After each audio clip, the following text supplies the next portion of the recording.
When it comes to the cat and mouse game of crime, detectives are the cunning hunters, right? But what happens when the suspects are the ones to outsmart the detectives? These are the three suspects that left the law enforcement scratching their heads in disbelief. Meet Paul Flores, a name that's been buzzing around like a persistent mosquito in the world of true crime. From the get-go, you might think he's just an ordinary guy with an unassuming face, but behind that innocent facade lies a tale that would make even the most seasoned detectives raise an eyebrow. Paul Flores became a person of interest in one of the most puzzling and high-profile missing persons cases, the disappearance of Kristen Smart. Kristen Smart, a bright young woman with her whole life ahead of her, vanished without a trace in 1996. As the investigation unfolded, it would soon become apparent that Paul Flores was the last person seen with her. I remember I walked with her to where the driveway was, and I went up to my dorm because the walkway goes that way towards my dorm, and then she started walking that way. You think she got put into a car somewhere and taken somewhere? That'd be your best Yeah, guess. but I don't think anything happened to her on campus. I think, she probably wouldn't. Why do you think somebody would want to kill her? I don't think anyone, it's like, you don't even know, it's like people, it's like, I don't know why people do drive-bys either, or anything, but people do that, right, Now, how do we know that everything that you've told us so far, you don't really think it matters, so that's why you're telling us some of the things, and maybe what you're telling us isn't really the truth? How do we know now that you've lied to us? The police dog eventually picked up the scent of Kristen Smart on Paul Flores' dorm bed, even after the dorm was cleaned. However, in a classic mind game, Paul outmaneuvered the cops. He claimed to not remember important details that could have nailed him. Maybe one person said, that I think it was him, and then another person said, oh, it was that guy, and they might have known who I was, so it was like the person knew the picture, and it's me. Somehow, he stayed out of jail for more than 20 years. In 2023, new evidence came to light and Paul was brought in for interrogation. The police also didn't help matters as they treated the case with levity and even mishandled crucial evidence. In the end, police dogs and forensic scientists found evidence linking him to the murder. He was sentenced from 25 years to life in prison in March of 2023. If you think Paul's case is shocking, let me introduce you to the one and only David Wright, the self-proclaimed genius mastermind who thinks he can outwit the entire police force. David Wright thinks that he's very smart, but the fact of the matter is that David is a killer, having shot a man in cold blood after said man's girlfriend pepper sprayed his friend. It all began when David accompanied two friends to a Jack-in-the-Box at 3:40 in the morning. And as we all know, nothing good happens at Jack-in-the-Box at 3:40 in the morning. David brought a gun with him to accompany two friends who had set up a drug deal at the Jack-in-the-Box. Except this drug deal was actually a setup for a robbery on both sides. The couple who claimed they wanted to buy drugs intended to rob the three men, and the three men who were there to supply the drugs also had a plan to rob the drug purchasers, a double crisscross. Once in the parking lot, the four squared up. The woman pepper sprayed David's accomplice in the face, and David responded by shooting her man dead. David and his friends then left the Jack-in-the-Box and buried the gun. Unfortunately for him, David and his gang thought they were untouchable, except for one tiny detail. The entire parking lot was under surveillance by a gazillion cameras, yet our mastermind, David, remained unfazed. He's confident that his words alone can spin a tale so mesmerizing that the police will be eating out of his hand.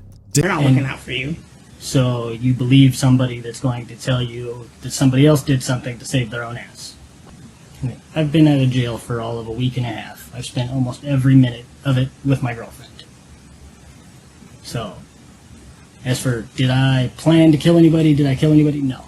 David calmly rejects any accusation that detectives make. Throughout the entire interrogation, he barely changed his posture. I don't know where you guys think you get your information from, but it wasn't there. Do you have remorse? If I killed somebody, I probably would. Seemingly, there is no evidence that could incriminate him of the murder. Eventually, he becomes arrogant towards the detectives. And whatever you're telling me, I think you're full of shit on it. Because I didn't do anything. Do you really?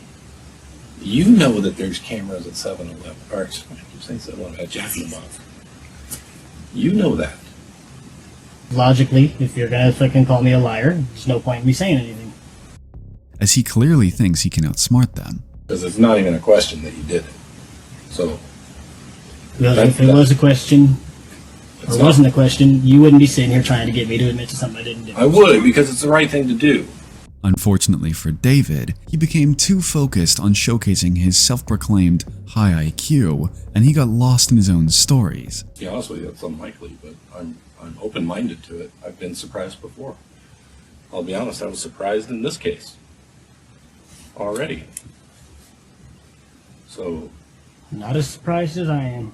fingers on the trigger, it's called a sympathetic reflex. It happens to police officers all the time. I think that's a term that's been come up with just to cover their asses for shooting people. You know, you can try to make it about that. I'm talking about you.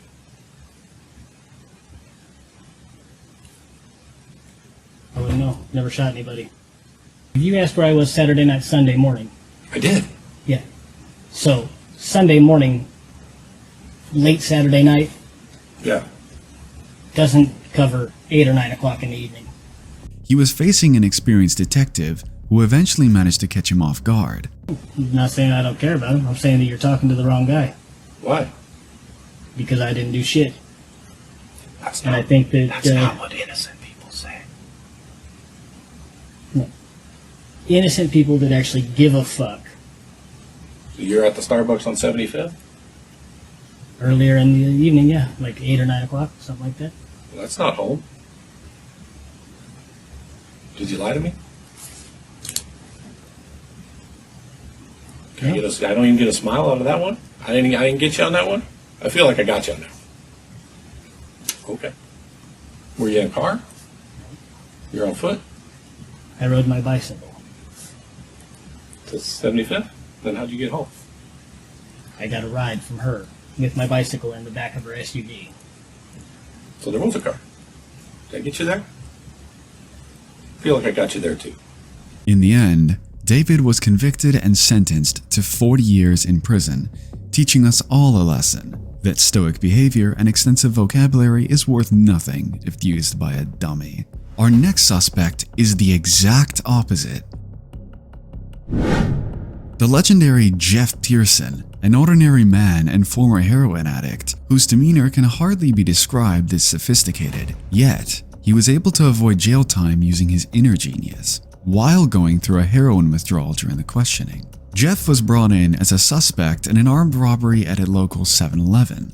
He was facing a minimum of 10 years in prison, ranging up to life imprisonment without the possibility of parole. But instead of going to jail, Jeff decided to become a legend. Am I under arrest? For now.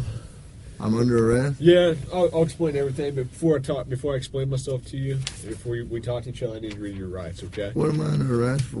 Well, like I said, I need to read your rights first. Obviously, the charge is robbery, okay? Yeah, I'll explain everything. I'm under arrest for robbery? You are, but let me read your rights real quick, okay? And then I'll explain it all to you. Is that okay? You let me do that real fast? All right, Jeff. If you cannot afford to hire a lawyer and you want one, a lawyer will be provided for you. If you decide to answer questions now without a lawyer present, you'll still have the right to stop answering questions at any time. You also have the right to stop answering at any time that you want until you talk to the lawyer. Does that make sense? You've probably heard these before, haven't you? Having been explicitly informed of his right to remain silent, Jeff chose precisely to do so, leaving the detectives completely bamboozled. Who would have thought that suspects actually listen to the rights? But it gets even better as Jeff proceeds to destroy the detective. If you got something that says you didn't do this robbery, this is your chance to talk to us. Okay, good cop. No, usually I'm the prick. You look like the prick. I am. Jeff, do you understand your rights? Yes or no? I'm not asking if you want to talk to me at this point. I just want to know, do you understand what I read to you? So am I under arrest? Yes, you're under arrest. Get me back to the cell. I don't talk to you motherfuckers. Okay, fair enough. Jeff asserts control of the situation by refusing to answer any questions.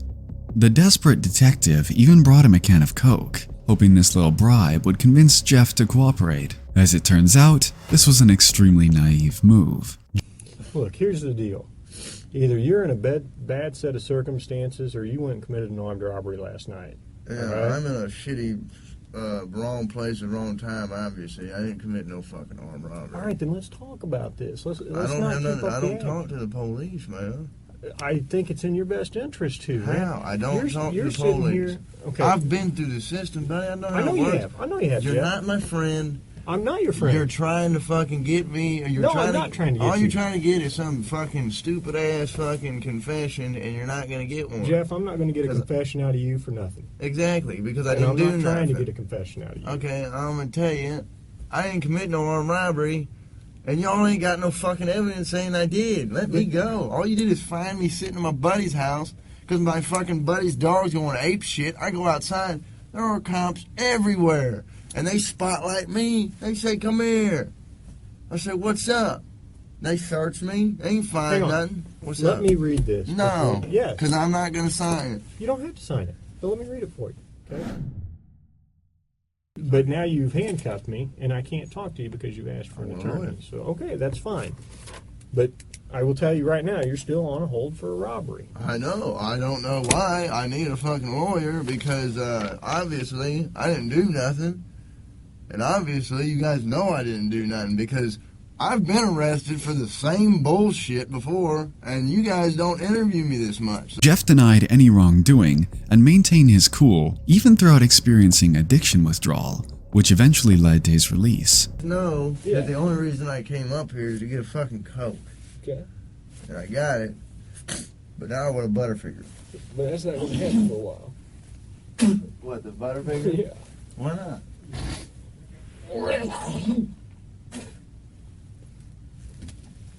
I need to go to the hospital.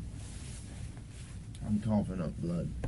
The police have questioned Jeff despite seeing him in pain, refused to provide the medication he requested, and held him without any evidence. After a gruesome 12 hours, Jeff was finally released. He himself eventually posted the interrogation on his own channel, only to become an internet sensation known as The Legend of Jeff. What do you think about these suspects' interrogations? Which one of them impressed you the most? And why was it Jeff? Let us know in the comments.